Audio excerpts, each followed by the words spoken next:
ఒక ఒక మాట చెప్పాలని ఆశపడుతున్నాను. ఒక మంచి దైవజనులు, ఒక మంచి సేవలు మనం కోల్పోయాం. యావత్తు క్రైస్తవ లోకము జీర్ణించలేకపోతుంది.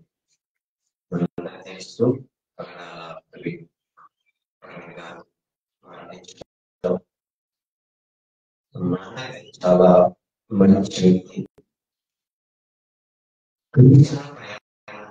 క్రీస్తు ప్రేమ ఎలా ఉంటుందని మనకి చూపించారు. ఎంతో మంది విశ్వాసులు, సేవకులు, దైవజనులు ఎవరు కూడా జీవించలేకపోతున్నారు. ఎందుకంటే అంతా జ్ఞానం కలిగినటువంటి సేవకులు, అనేకులకు సహాయం చేసినటువంటి దైవజనులు మరి అకాల మరణం చెందడం సేవకులందరికీ చాలా బాధకరంగా ఉన్నటువంటి సమయం అది. కనుక మనం నీతిమంతులను జ్ఞాపకం చేసుకుంటాము మనకి ఎక్కడుందంటే, ఎందుకంటే నీతిమంతుల గురించి బైబిల్ గ్రంథంలో అనేక పర్యాయాల గురించి చదువుతాం. ఈ లోకంలో వారి యొక్క జీవనం, నీతిమంతుల యొక్క వారి యొక్క ఆశ కోరికలు ఎలా ఉంటాయంటే, సమాజానికి ఒక మంచి వార్త అందించాలి, మంచిని చూపించాలి. ప్రాముఖ్యంగా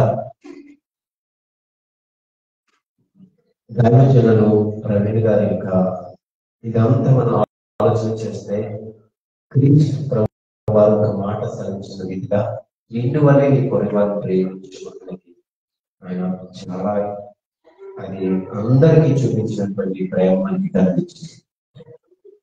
ఇంకా మరి మరణ వార్త ఎవరు కూడా జీవించకపోతే ఇంకా ఆయన జీవిస్తున్నారే అనిపిస్తుంది. అంతమంది ఎంతో మంది కన్నీటి ప్రార్థన చేస్తున్నారు, ఎంతో మంది వేదన చెందుతున్నారు మరి సేవల గురించి. కనుక ఆయన యొక్క బోధలు, ఆయన యొక్క ప్రసంగం కూడా ఎంతో మందిని యవనస్తులను ఆకట్టుకున్నది. కనుక మనము అటువంటి దైవజనులను మనం జ్ఞాపకం చేసుకోవాలి. ఎందుకంటే మనం ఒక ఆకర్షణగా తీసుకోవాలి. ఎందుకంటే క్రీస్తు ప్రేమ చూపించినట్టు ఆయన మరణించిన తర్వాత విషయాలు తెలుస్తున్నాయి. ఆయన యొక్క మంచితనం ఏంటో ఒక్కొక్కటి తెలుస్తుంటే ఎవరు కూడా జీవించుకోలేకపోతున్నారు. క్రీస్తు ప్రేమ ఇలాంటిదా అనిపిస్తుంది. కనుక దైవజనులు మన మధ్య లేకపోయినప్పటికీ ఆయన యొక్క ప్రసంగా, ఆయన యొక్క బోధలు ఈ భూమి లేక మిగిలిపోయి ఉన్నాయి.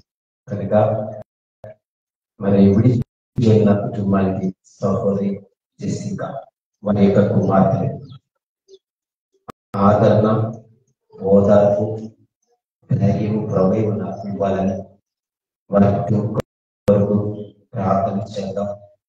ఈ యొక్క సువార్త ఆగదు, ఇంకను అనేక విధములుగా ఈ పరిచయం కొనసాగుతుంది. కనుక ఆ దైవజన యొక్క కుటుంబం ప్రార్థన చేద్దాం. వారి కుమార్తె కొరకు మరి సహోదరి జెసికా కొరకు ప్రార్థన చేద్దాం. ఈ పరిచర్య వారు కూడా కొనసాగించాలని, ఇంకను క్రీస్తు ప్రేమ వారి ద్వారా మనం పొందుకోవాలి. కనుక వారి కొరకు ప్రార్థన చేద్దాం. చిన్న ప్రార్థన చేసే వాటిని వెళ్తాం. పరిశుద్ధరాజు పొందనయ్యా స్తోత్రార్చించుకుంటున్నాం. అయ్యా దైవ సేవకులు, దైవజనులు తండ్రి, క్రీస్తు యొక్క ప్రేమను వారు చూపించారు. అయ్యా ఇలాంటిగా క్రీస్తు ప్రేమని మేము కూడా జ్ఞాపకం చేసుకుంటున్నాం తండ్రి. కానీ మాలో కూడా అటువంటి ఉద్యమం రావద్దండి నాయన. నిన్ను వల్ల నీ పొరుగు వారిని ప్రేమించాలని మమ్మల్ని కూడా జ్ఞాపకం చేసుకోండి ప్రభావ. నీ యొక్క ప్రణాళిక ఏ రీతిగా ఉందో గ్రహించుకుంటే నువ్వు గొప్ప దేవుడు అయ్యా. నేను నీకు వందనాలు. అయ్యా మీ కుటుంబానికి ఆదరణ దయచేయండి ప్రభా. మీరు మాత్రమే ఓదార్చగలరు, మీరు మాత్రమే ధైర్యపరచగలరు. అయ్యా కుటుంబాన్ని చేతికి అప్పగిస్తున్నాం. అయ్యా యొక్క పరిచర్య కొనసాగులకు సహాయం చేయండి ప్రభా.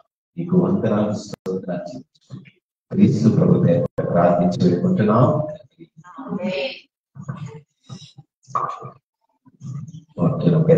కీర్తన గ్రంథం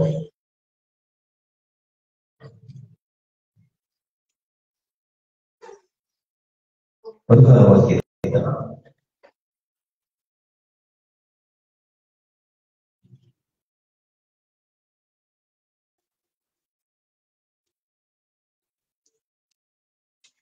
మొదటి వర్షం చదువుకుంటాం. దేవా నీ శరణు నుంచి ఉన్నాను, నన్ను కాపాడు, నీవే ప్రభుడవు, నీకంటే నాకు క్షేమాధారం ఏది లేదని యెహోవాతో నేను మనవి చేయను. నేను ఇలా అంటాను. ఎవరంటున్నారు ఈ మాట? రాజైన దావీదు మహారాజు అంటున్నాడు. చాలా అద్భుతమైన మాటలు పరిశుద్ధాత్మ మనకి తెలియపరుచుకుంటున్నాడు.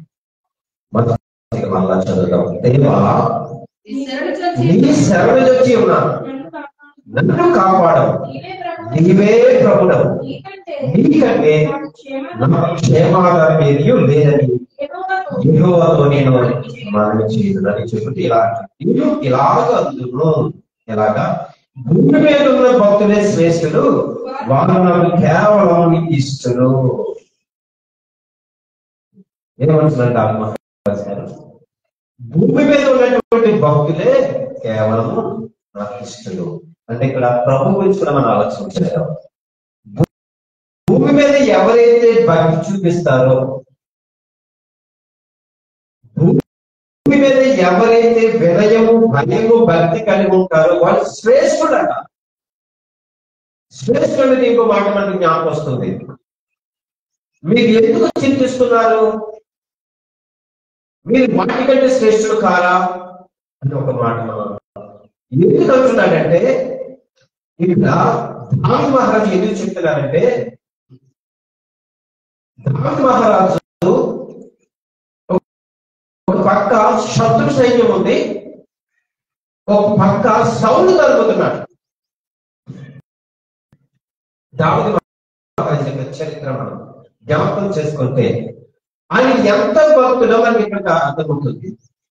ఎందుకు అన్నాడంటే, దావీదు మహారాజుని దేవుడు ఏమన్నాడంటే, దావీదు నా హృదయానుసారుడు. ఇక్కడ అర్థం చేసుకుందాం. హృదయానుసారుడు అన్నాడంటే ఏంటి? ఈ భూలోకంలో దావీదు మహారాజు నాకు ఇష్టమైన భక్తుడు, నా హృదయాన్ని తాకాడు. సమయాల్ని అభిషేకించమని పంపిస్తారు. ఈ సమయాలు అర్థం కావట్లేదు. దేవుడు ఎవరిని ఎన్నుకోమంటున్నాడు? వీళ్ళందరూ సహోదరులు దావీదు సహోదరులు చాలా బలగ్నంలో ఉన్నారు.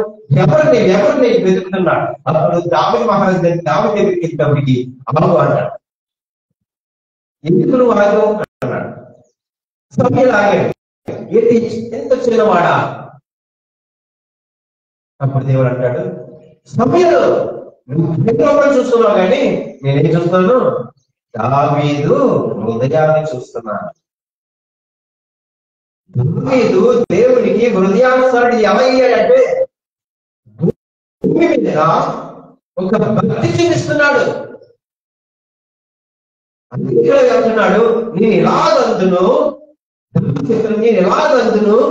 భూమి మీద ఉన్న భక్తులే కేవలము నాకు ఇష్టలు. ఇంకొకటి చూద్దాం, ఈ యొక్క కీర్తనలో చూద్దాము. 18వ కీర్తన కూడా చదువుతాం. 18వ కీర్తన 19వ వచనం. విశాలమైన స్థలమునకు ఆయన నన్ను తోడుకొని వచ్చెను, నేను ఆయనకు ఇష్టడు కనుక ఆయన నన్ను తప్పించాను.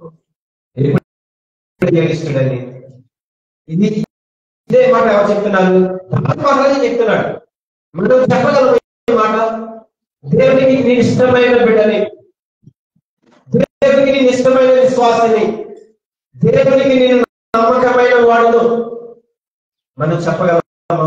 కానీ దావీదు మహారాజు ఏమంటున్నాడు మనం చదువు 18వ విశాలమైన స్థలమునకు ఆయన నన్ను తోడుకొని వచ్చెను, నేను ఆయనకు ఇష్టం కనుక ఆయనను తప్పించు. ఎప్పుడు తప్పిస్తాడు? మనం చాలా ఒక విషయంలోనే చాలా మంది వేదన చెందుతారు, శ్రమలు బాధపడతారు, కష్టకాలం వస్తాయి. ఇవన్నీ తొలగిపోవడానికి మనం ప్రార్థన చేస్తాం.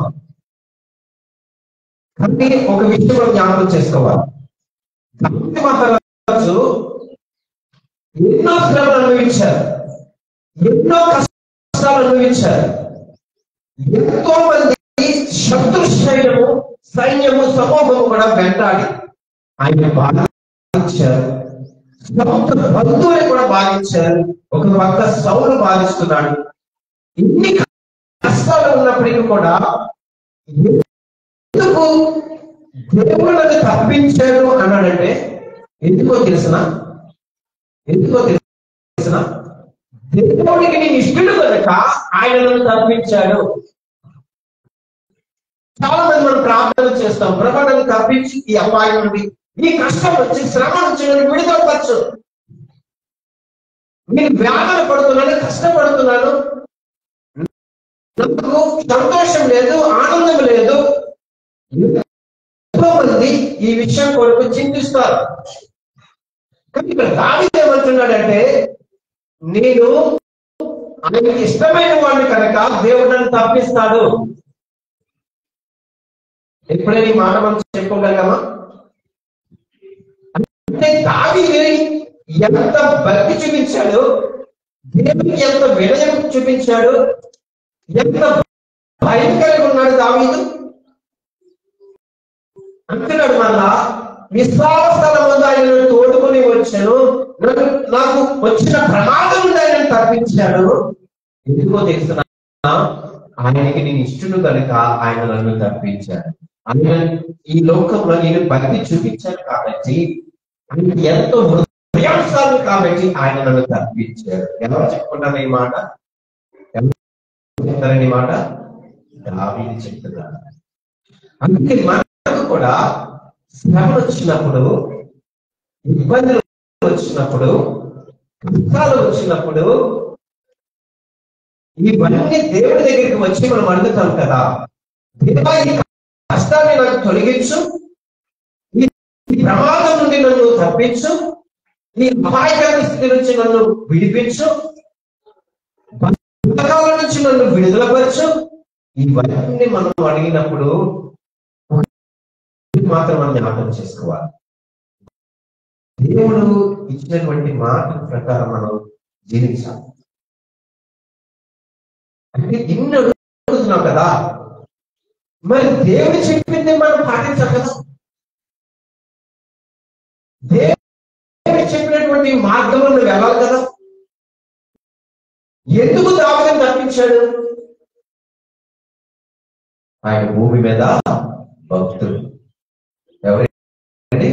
భూమి మీద భక్తుడు. అందుకే నేను ఎలా భక్తుడు, భూమి మీద భక్తుడే కేవలము శ్రేష్ఠుడు. శ్రేష్టమైన వారు దేవునికి ఎవరు మూలకంలో చక్కగా పని చేసిన వారు, పరిచర్య, దేవుని సేవ చేసిన వారు, దేవునికి లోబడిన వారు, దేవుని యందు భయము భక్తి కలిగిన వారు. ఇప్పుడు కదా వాడుతావు, అప్పుడు అంటావు తెలుసా, నీకు ఒక కార్యం జరిగినప్పుడు, ఒక మేలు జరిగినప్పుడు, ఒక కష్టం నుంచి నువ్వు బయట వచ్చినప్పుడు ఏం చెప్తావు తెలుసా? అప్పుడు దేవుడే నన్ను కాపాడు, దేవుడే నన్ను విడుదల పరచు. ఎందుకు తెలుసా? దేవుడి ఆజ్ఞను పాటిస్తున్నావు, దేవుడి మాట వింటున్నావు కాబట్టి నీకు జరుగుతుంది. నువ్వు దేవుడి వైపు చూడకుండా, దేవుడి మాటలు వినకుండా, ఒక ప్రకారం జీవించకుండా ఎలా జరుగుతుంది మనకి? ధైర్యంగా చెప్తున్నాడు దేవుడు. ఏంటో తెలిసిన, దేవుడికి ఇష్టమైన వాడి కనుక ఆయన నన్ను తప్పించాడు. ఎంత ధైర్యంగా చెప్తున్నాడు మహారాజు, దావీదు మహారాజు. నేను నేను దేవునికి హృదయానుసారుండి ఏమో చెప్పుకుంటారండి వాళ్ళు. ఈ లోకంలో నీ గురించి ఇంకొకరు చెప్పాలి, నీ పరిస్థితిని బట్టి, నీ జ్ఞానం బట్టి, నువ్వు చేస్తే ఈ లోకానికి సంబంధించి ఇంకొకరికి చెప్తారు, కానీ నీకు నువ్వు ఎప్పుడు చెప్పుకుంటావు?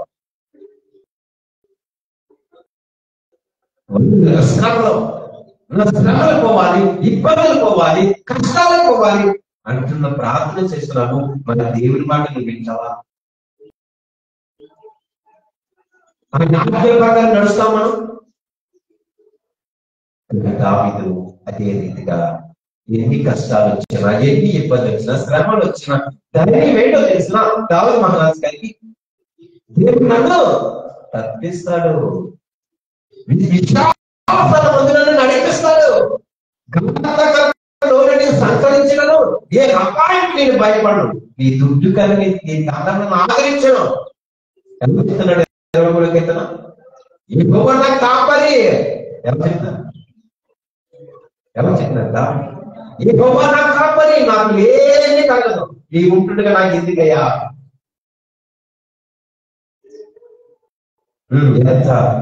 ఎంత ధైర్యము మహారాజు గారికి! ఎందుకు తెలుసా? దేవునికి లోపడ్డాడు దావీదు మహారాజు గారు. దేవునికి లోపడిపోయాడు, భక్తి చూపిస్తున్నాడు, దేవుని యొక్క మాటలు వింటున్నాడు, వాటి ప్రకారం చేస్తున్నాడు. యుద్ధానికి వెళ్ళినా, ఏ సమస్యలు వచ్చినా, ఏ పరిస్థితులు వచ్చినా, ఎట్టి స్థితిలో ఉన్నా అన్నీ కూడా దేవుడు చెప్పుకుని వెళ్ళేవాడు. నేను రాజుని కదా, ఇప్పుడు కూడా గర్వం లేదు, అహంకారం లేదు. రాజు ప్రతి విషయం కూడా యుద్ధానికి వెళ్ళినా ప్రార్థించేవాడు, విజయం వచ్చేది. ఎందుకు తెలుసా? దేవుడు దావీదుకి చాలా ఇష్టం. అని హృదయాలు ఎప్పుడు అవుతాం? నీవెప్పుడు అవుతావు? నీవెప్పుడు అవుతావు దేవుడికి హృదయాలు? ఇదే కదా దేవుడు కోరుకునేది. ఇంకోటి కొంచెం మొదటి సమయాలు గ్రంథం, మొదటి సమయాలు గ్రంథం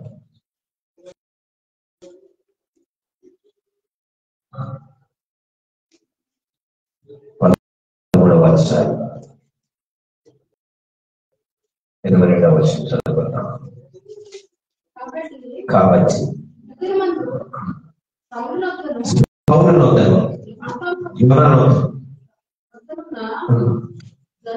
ఉన్న జనుల్లో ఒకరి చేతులను కత్తియే గాని ఈటే గాని లేకపోవడం, సౌలునకును అతనికి పాడిన యోనాతానుకు మాత్రం. ఓకే, ఒక నెక్స్ట్ 14 కొంచెం. యెహోవా తన చిత్తానుసారమైన మనస్సు గల ఒకరిని కనుగొని ఉన్నాడు. మాట చదువు. యెహోవా తన చిత్తానుసారమైన మనస్సు గల ఒకరిని కనుగొని ఉన్నాడు. నీకు ఆజ్ఞాపించిన దాన్ని నీవు గైకొనకపోతే కనుక యెహోవా తన జనుల మీద అతనిని అధిపతినిగా నియమించెను. ఇక్కడ మాట చదువుదాం. ఇక్కడ కింద చదివినటువంటి సౌలు గురించి చదవం. ఇప్పుడు దావీదు గురించి చదువుతాం. దావీదు గురించి చదువుతాం. దేవుడు ఏమంటున్నాడంటే, యెహోవా తన చిత్తానుసారమైన మనస్సు గల ఒకరిని కనుగొని అన్నాడు. ఎవరైనా ఇప్పుడు ఈ మాట మరలొద్దాం. యెహోవా తన చిత్తానుసారమైన అంటే యెహోవా తన చిత్తానుసారమైన ఒక మనసు కలిగిన ఒక వ్యక్తిని కనుగొని ఉన్నాడు. మరలా చదువు, అర్థం చేస్తున్నారు. యెహోవా తన చిత్తానుసారమైన మనసు గలవాడిని కనుగొన్నాడంట. ఏంటి? తన చిత్తాన్ని నెరవేర్చించిన ఒక మంచి మనసు కలిగిన వ్యక్తిని కనుగొన్నాడు దావీదు. అది అలా ఉంటారు మన దేవుడు పెట్టుబడి. నీ ఇష్టము నా ఇష్టం కాదు, ఇక్కడ నీ చిత్తము నా చిత్తము కాదు. ఇది దేవుని చిత్తం ఉన్నవారు, దేవుని హృదయాన్ని తాకిన వారు, దేవుని మనసుని గెలిచిన వారు ఎలా ఉంటారంటే శ్రేష్ఠులుగా ఉంటారు. కనుగొన్నాడంటే ఎవరు కనుగొన్నాడు? దేవుడు అంటే నా చిత్తానుసారం ఎవరైతే చేస్తున్నారో అటువంటి మనసు గలవాన్ని నేను వెతికి ఉన్నాను అంటున్నాడు. అంటే దేవునికి ఇష్టమైన వ్యక్తిని ఆయన వెతుక్కుంటున్నాడు. ఎవరున్నారు? ఉన్నారు. ఆరాధించే వ్యక్తి ఉన్నాడు. చిన్ననాటి నుంచి ఆరాధన చేసే బిడ్డ ఉన్నాడు. చిన్ననాటి నుండి భయభక్తులు కలిగినటువంటి ఒక వ్యక్తి ఉన్నాడు. హృదయంలో ఎటువంటి కల్మషం లేని వ్యక్తి ఉన్నాడు. ఆయన ఎవరు? దావీదు మహారాజు. తృణీకరించబడినటువంటి సహోదర చేత హింసింపబడిన వాడు, ఎగతాళి చేయబడిన వాడు. కానీ ఇక్కడ ఆలోచించేద్దాం.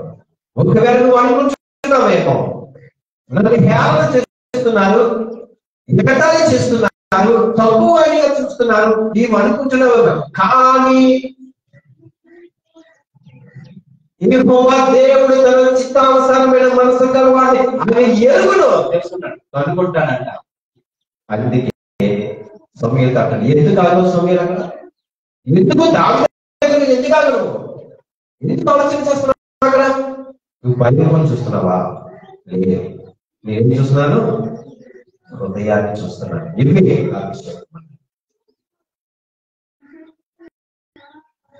ఇక్కడ మనం ఆలోచించేద్దాం. అపోస్తలుల కార్యములు వెళ్తాం. అపోస్తలుల కార్యములు 13వ అధ్యాయం.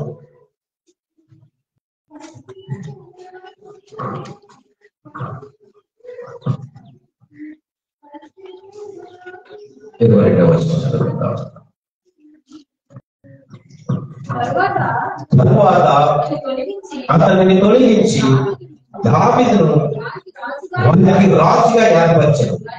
మరియు ఆయన నేను యెష్షయి కుమారుడైన దావీదును కనుగొంటిని, అతడు నా ఇష్టానుసారుడైన మనుష్యుడు, అతడు నా ఉద్దేశాలను నెరవేర్చునని చెప్పి అతని గురించి సాక్ష్యం ఇచ్చాను. చూసారు ఎంత వివరంగా రాయబడింది మాట, ఎంత వివరంగా రాయబడింది. మరలా 21వ వచనం మాట్లాడారు. అమ్మా తరువాత వారు రాజు కావాలని కోరగా దేవుడు బెన్యామీను గోత్రీయుడును కీషు కుమారుడైన సౌలును వారికి 40 ఏళ్ల వరకు దయచేశారు. తరువాత అతనిని తొలగించి, చూడండి ఇక మాట వచ్చారు, అతనిని తొలగించి అంటే ఎన్ని సంవత్సరాలు చేయాలి అసలు? మంచిగా మనకి చూస్తే 40 సంవత్సరాలు. అంటే ఇంకా మంచిగా ఉంటే కనుక ఇంకా పరిపాలన చేయవచ్చునేమో. ఆయన 40 సంవత్సరాలు రాజుగా ఇశ్రాయేల్ ప్రజలు నడిపిస్తూ ఉన్నటువంటి సౌలు ఇక్కడ చూసిన తర్వాత అతనిని తొలగించి దావీదును వారికి రాజుగా ఏర్పరిచాను. మరియు ఆయన నేను యెష్షయి కుమారుడైన దావీదును కనుగొంచి, అతడు నా ఇష్టానుసారుడైన మనుష్యుడు, అతడు నా ఉద్దేశములని. రాజు కూడా గొప్ప గొప్ప ఎందుకయ్యాడు? ఇది మొదటి మాట కాదు. ఎందుకే రాజు? ఎందుకంటే యెష్షయి కుమారుడైన దావీదు నేను కనుగొంటిని. జాగ్రత్తగా వినాలి మాట. నేను నా చిత్తం నెరవేర్చే వ్యక్తిని, నా చిత్తానుసారంగా నడిచే వ్యక్తిని నేను కనుగొంటిని. తన ఎవరు? యెష్షయి కుమారుడైన దావీదును కనుగొంటిని. ఇప్పుడు నెక్స్ట్ మాట్లాడతాం. అతడు నా ఇష్టానుసారుడైన మనుష్యుడు, అతను నా ఉద్దేశాలని నెరవేర్చునని చెప్పి అతని గురించి సాక్షి. ఏం చెప్పండి? ఏం మాట్లాడుతున్నాడు? నా ఉద్దేశం, దేవుని ఉద్దేశాలు ఏంటి? నా ఉద్దేశాలను ఆయన నెరవేర్చి ఉంటాడు కాబట్టి అన్నమాట. ఇది చాలా అద్భుతమైన మాట.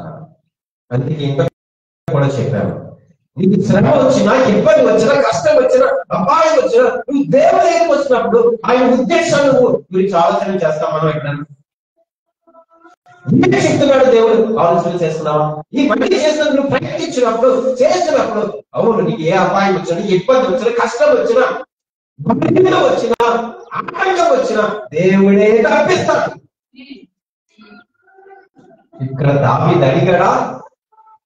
దావీదు అడిగాడు చెప్పడం ఏమంటున్నాడు? నేను ఆయనకి ఇష్టడు కనుక, ఆయన హృదయాన్ని తాకాను కాబట్టి, ఆయన చిత్తపైగా నడుస్తున్నాడు కాబట్టి దేవుడు నన్ను తప్పించాడు అన్నట్ట. ఆయనను తప్పించాడు, విస్తారమైన స్థలం ఆయన చేర్పించాడు. ఎందుకంటున్నాడు మాట దావీదు ఎలా చెప్తున్నాడు? నీకు కష్టం వచ్చినప్పుడు నిజమే ప్రార్థన చేస్తావు, ఆయన మాట వింటావా? నీకు ఇబ్బంది వచ్చినప్పుడు మోకరించి ప్రార్థన చేస్తావు, ఆయన ఉపదేశాలు చేసుకుంటావా? ఇక్కడ మనకు అర్థమైపోతుంది కదా, నా ఉపదేశములన్నీ దావీదు నెరవేరుస్తాడు. హల్లెలూయా, దేవునికి స్తోత్రం, దేవునికి స్తోత్రం. కనుక ప్రియ సంగమా, ఈ భూమి మీద నువ్వు భక్తి చూపించాలంటే చాలా ప్రాముఖ్యమైన మాట. భక్తి అంటే ఏదో నలుగురికి ఏదో సహాయం చేయడం భక్తి కూడా తప్పదు, చేయవచ్చు, మంచిదే. కానీ అదే భక్తి అనుకుంటే నువ్వు పొరపాటు. ఏంటో తెలుసా? నిజమైన భక్తి ఏంటో తెలుసా? నిజమైన భక్తి ఏంటో తెలుసా? ఈ లోక మాలిన్యము నీకు అంటకుండా, ఈ లోక పాపం నీకు అంటకుండా ఉండటమే భక్తి. దేవునికి స్తోత్రం, అదే భక్తి. ఈ లోకానికి సంబంధించింది అది ఏదైనా కావచ్చు, ఈ లోకానికి శ్వాస లేకుండా ఏదైనా కావచ్చు. నువ్వు ఇదాన్ని పట్టుకే మనం అనుకోవాలి వీల్లేదు, అది ఏదైనా కావచ్చు. లోకానికి సంబంధించింది, లోకం నేను పాడు చేసేది అది ఏదైనా కావచ్చు. ఈ లోకానికి సంబంధించిన మాలిన్యము నీకు అంటకుండా ఉండటమే అసలైన భక్తి. చేస్తావు, ఈ లోకం వేరు, నేను వేరు అని నువ్వు అనుకుంటున్నప్పుడు నువ్వేం చేస్తావు? దేవుడి దగ్గరికి వస్తావు, దేవుడి ఉపదేశం ఆలకిస్తావు, దేవుడి ఆజ్ఞలు వింటావు, దేవుడు మనం చక్కగా వింటావు, పాటిస్తావు, ఆచరిస్తావు, నడుస్తావు, జీవిస్తావు. అప్పుడు ఏమంటాడు తెలుసా దేవుడు? నేను ఈ నా ప్రియుడు, నా హృదయానుసారుడు, ప్రియుడు, నా ఇల్లు నమ్మకమైన వారు. ఎన్ని మాటలు ఉన్నాయి దీని గురించి ఎవరు ఆలోచన చేస్తున్నారు? ఏదో ఒక శ్రమ వచ్చిందంటే, ఇబ్బంది వచ్చిందంటే, కష్టం వచ్చిందంటే కన్నీరు కాస్తాం, మోకరం చేస్తాం. కానీ మాట వింటున్నావా?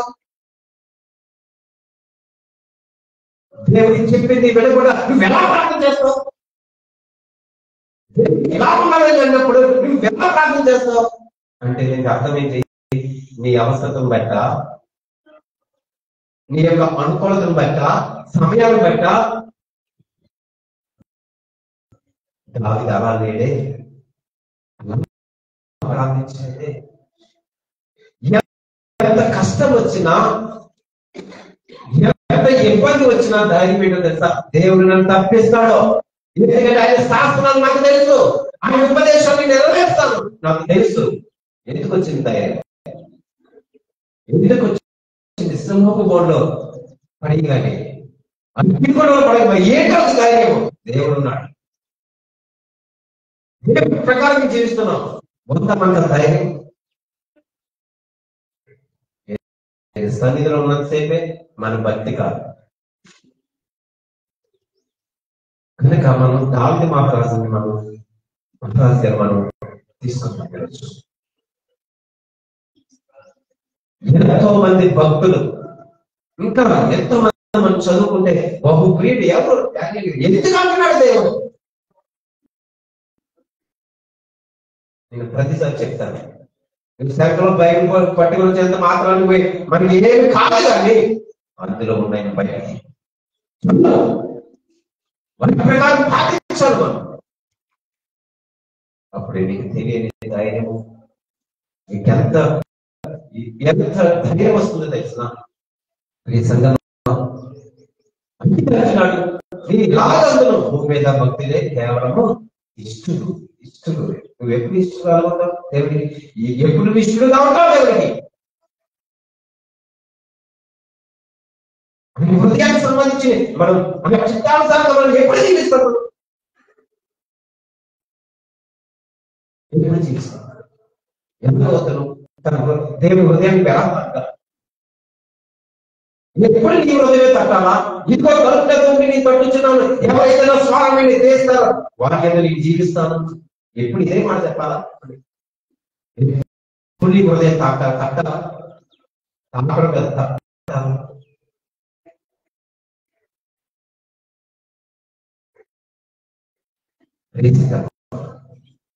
ఆలోచించేద్దాం. దేవుని చిత్త ప్రకారమే చేస్తే జీవం కలిగి వాడు. మరి ఏ క్షణంలో నేను సరే ప్రతిది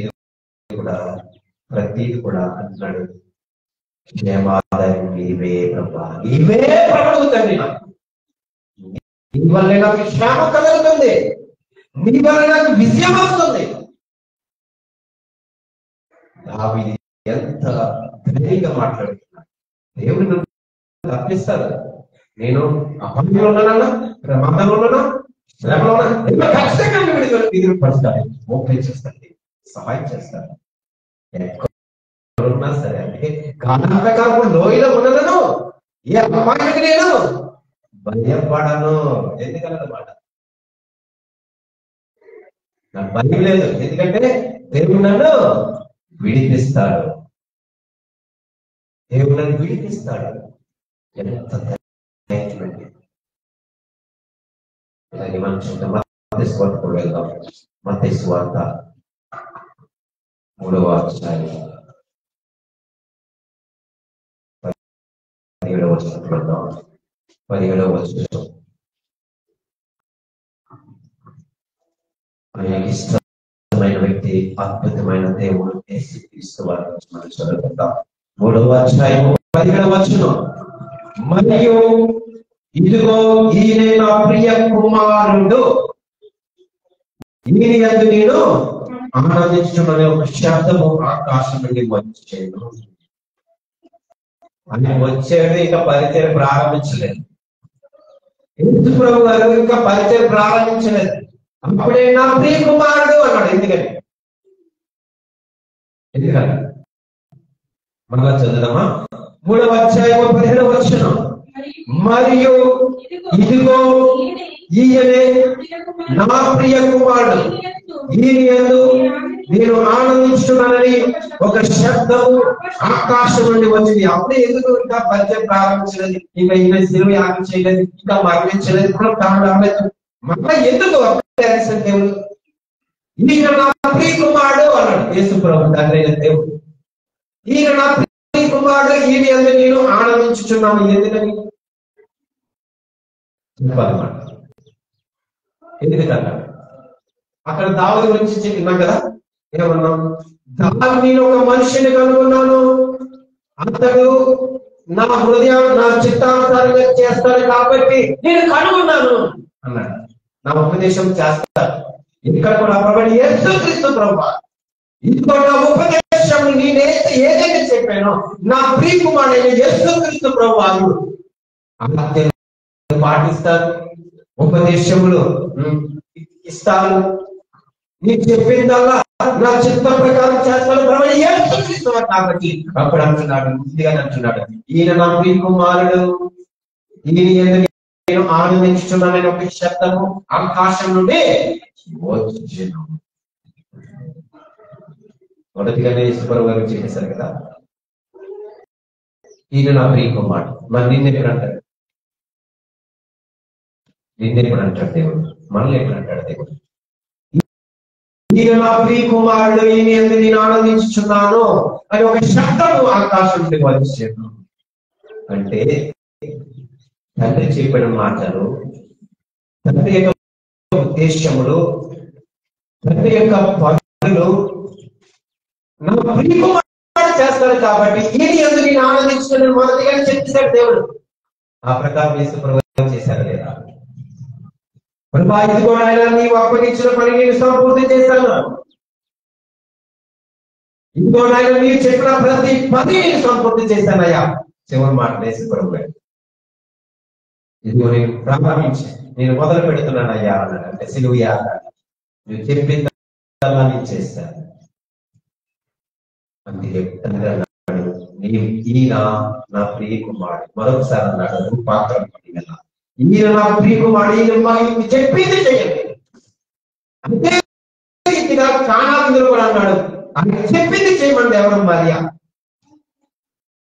కనుక ఇవన్నీ చూస్తే దావీదు మహారాజు హృదయాన్ని ఎరిగినటువంటి దేవుడు నా చిత్తాన్ని చేస్తాడు, నా ఉపదేశం ప్రకారం చేస్తాడు, నా ఉపదేశములన్నీ కూడా నెరవేరుస్తాడు, నా ఆజ్ఞలు పాటిస్తాడు, నేను చెప్పింది చేస్తాడు రాజు. అందుకే అన్నాడు దావీదు నా హృదయాన్ని. నువ్వు ఎప్పుడవుతావు? మనం ఎప్పుడవుతాం? అవ్వాలని ఏం చేయాలి? అందుకే ఒక స్త్రీ గురించి మాట్లాడతాడు. ఎంతమంది జనులు ఉంటే ఒక స్త్రీ నవ్వులు తాకిందంట అక్కడ అవ్వట్లేదు. మరి ఏంటి పరిస్థితి? ఒక స్త్రీ ఎవరు ముట్టుకున్నారంట తీసుకున్నాడు. ఎవరు నా హృదయం ఎవరు తాకారు? అయ్యా ప్రభా ఎవరున్నారు? ఒక స్త్రీ హృదయాన్ని విశ్వాసం. ప్రభా నీ చిత్తం ప్రకారం నీ బ్రతుకుతానయ్యా. ఎప్పుడైతే తన హృదయం అనుకుంటుందో వెంటనే దేవుని యొక్క హృదయం తాగేది. అలా ఉంటారు నీ ప్రార్థన, నీ ప్రవర్తన, మన పరిశుద్ధత అది దేవునికి తాగే విధంగా ఉండాలి. దేవుని బాధ పెట్టే హృదయంగా మనం ఉండకూడదు, దేవుని పెట్టే మనుషులుగా ఉండకూడదు. ఎందుకు చెప్పుకుంటాం? దేవునికి ఇష్టమైన పనులు చేయి, దేవునికి ఇష్టమైన పనులు చేయి, నేను విడిపిస్తాడు. దేవునికి ఇష్టమైన కార్యాలు చేయి, నీ శ్రమలో దేవుడు విడిపిస్తాడు. ఇది మేలు చేస్తాడు. ఆయనకి ఇష్టమైన పనులు ఏమి జ్ఞాపకం చేసుకోవచ్చు. ఆయన చెప్పిన మాట ఏమి జ్ఞాపకం ముందు అది చేయడానికి ప్రయత్నించు. ఇవేమి వినకుండా, ఆయన చెప్పింది చేయకుండా, ఆయన పనులు చేయకుండా, ఏది చేయకుండా ఎందుకు ప్రార్థిస్తున్నావు? విడిపించు నాయన, ఈ శ్రమలో నన్ను బయటకు తీసుకున్నాను నాయన, ఈ ఇబ్బందిలో ఉన్నాయా ఇది చెప్తున్నావు కదా. మరి దేవుని పనులు చేయవా? దేవుని చెప్పింది చేయవా? చెప్పకుండా నీ ప్రార్థన ఎలా వెళ్తుంది? ఎందుకు దేవుడు హృదయం తాకుతుంది? తాకదు కదా నీ సంగమా. కనుక దావీదు మనం జ్ఞాపకం చేసుకుంటాం. ఆయన ఎలా ప్రార్థించాడు, దేవునికి ఇష్టడుగా ఎలా జీవించాడు, ఈ లోకంలో, ఈ భూలోకంలో ఎలా జీవించాడు. అది నీవు మనం కూడా జీవించాలి కదా. దేవునికి ఇష్టమైన ఉండాలంటే ఈ భూమి మీద మనం ఏం జీవించాలి? భక్తి జీవించాలి, భయము జీవించాలి, దేవుని వినయం జీవించాలి. ఇవన్నీ నువ్వు జీవించాలంటే మొదటిగా దేవుని మాట వినాలి. ఉపదేశాలన్నీ నెరవేర్చాలంటే ఎంత గొప్ప మాట అండి. ఏం నెరవేరుస్తున్నాం మనం? సమయానికి మొదటి పెట్టే ఆపేస్తాం కదా. నీలో ఆశ ఏది, నీలో దృష్టి ఏది? అయ్యో మనం దేవుని మందిరికి వెళ్ళాలి, ఎక్కడ పరిగెడుతున్నాం? ఇక్కడే కదా ఆలోచించే చేస్తాం. అంటే నీకు ఇష్టం లేదంట, తప్పదని వస్తున్నావా? ఇంకెప్పుడు చేస్తావు దేవుని పనులు? ఎక్కడే నువ్వు ఆగిపోతే ఇంకెప్పుడు చేస్తావు? నువ్వు ఎప్పుడు వింటావు నువ్వు ఆయన మాటలు?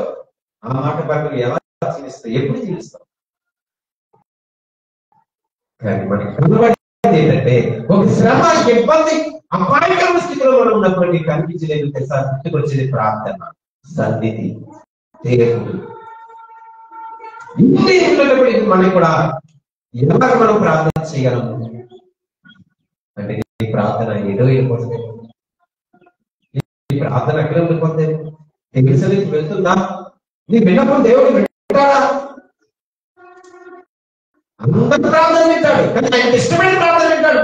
ప్రత్యేకించి అందరూ ప్రార్థన వింటాడు, మన వేషధారణ ప్రార్థన వింటాడు, నిజమైన ప్రార్థన వింటాడు, సత్యమైన ప్రార్థన వింటాడు. ఇవన్నీ దేవుని తాగుతాయి, ఇవన్నీ దేవుని తాగుతాయి. నిజమే, అందరికీ ప్రభువే, అందరూ ప్రార్థన వింటాడు, అందరికీ ధారాళంగా ఇస్తాడు. ఎవరికి ఇస్తాడు?